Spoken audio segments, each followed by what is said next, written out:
নমস্কার বন্ধুরা, আমি পবিত্র আর তোমরা দেখছো আমার YouTube channel Sneha versus saptak।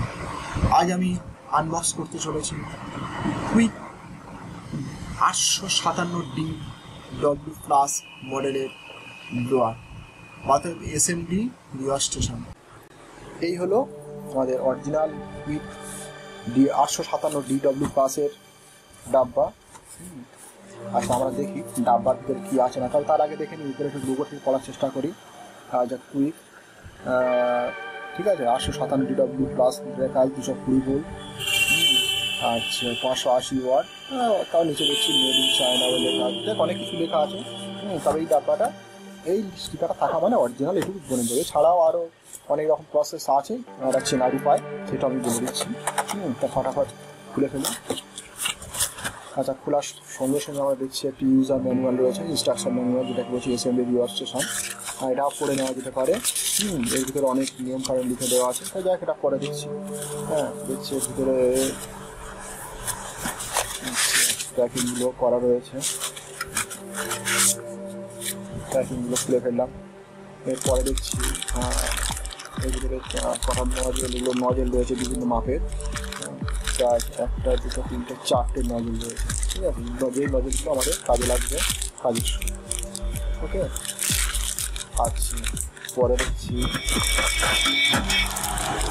একটা স্ট্যান্ডও রয়েছে। স্ট্যান্ড বলতে এটা বডির সঙ্গে ফিটিং থাকে, বডির সঙ্গে এটা ফিটিং করে দেওয়া হয়।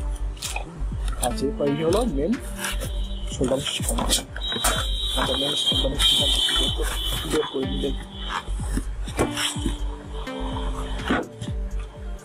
এই হলো মেন স্টেশন। এই মেন স্টেশনের হ্যান্ডেলটা খুবই সুন্দর এবং শক্তপোক্ত, কাজেরও খুব ভালো। আচ্ছা, কিন্তু এই জ্যাকেটটা দিয়েছে চায়না সিস্টেম, আমাদের ইন্ডিয়ান সিস্টেম কিন্তু এটা না। ইন্ডিয়ান সিস্টেম এখানে আবার এটা কনভার্টার দিতে হয়, কনভার্টার দিয়ে লাইন দিতে হয়।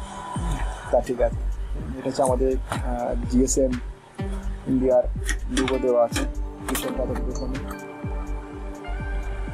আচ্ছা, পিছনেও সেই একই রকমভাবে দেখছি DW প্লাস, ঠিক আছে, সেই মেড ইন চায়না। ফ্রন্ট সাইডটা দেখে নিন। ফ্রন্ট সাইডে আছে, একটু জুম করে নিলে ভালো হয়।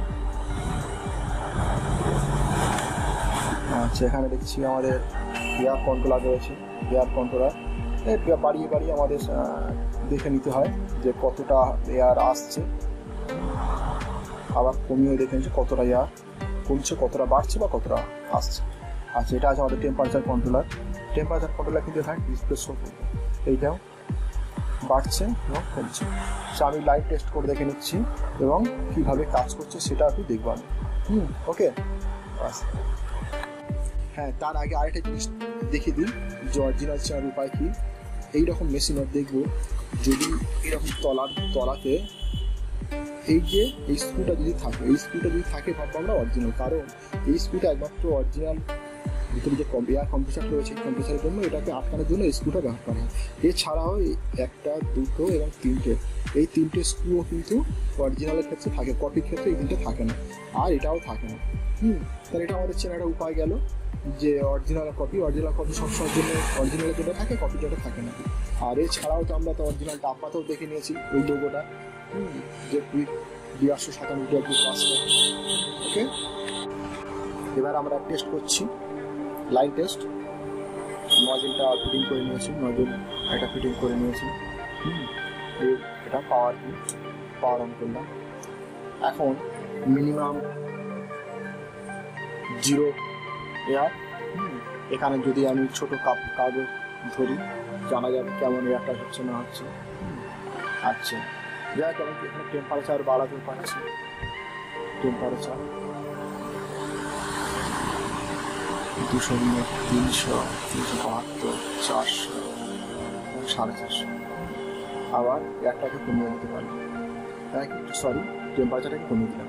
আবার এয়ারটা যদি এখানে এয়ারের কোনো ডিসপ্লে নেই, শুধুমাত্র টেম্পারেচার ডিসপ্লে রয়েছে, এবং টেম্পারেচার খুব তাড়াতাড়ি এটা নেমেও যায়। যদি এয়ারটাকে একটু বাড়িয়ে দিই, টেম্পারেচার দেখতেই পাচ্ছ টেম্পারেচার খুব তাড়াতাড়ি কমছে। মানে এখন সেই যে পাশে যে স্ট্যান্ডটা কিন্তু ফিটিং এখন করিনি। এই হলো স্ট্যান্ডকে এখানে যদি ফিটিং করে নেওয়া যায়, এটা অটোমেটিক কাজ করে। দেখ আমি তাহলে স্ট্যান্ডটা একটু ফিটিং করছি।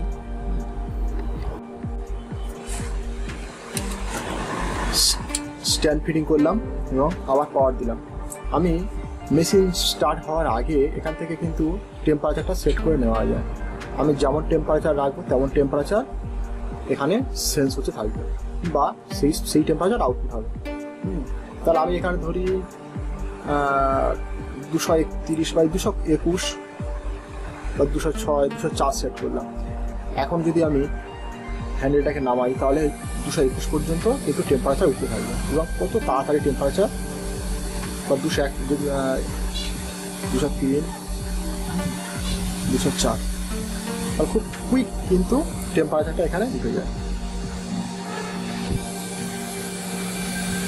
ঠিক আছে, এখানে এয়ার কিন্তু ম্যাক্সিমাম করা আছে, এয়ারটা ম্যাক্সিমাম করা আছে। আমি টেম্পারেচার আপ কমিয়ে দিতে পারি এখানে।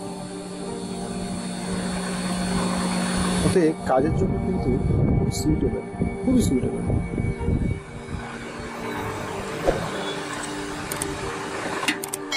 ঠিক আছে, আর দামও খুব বেশি না, দামেও সস্তা।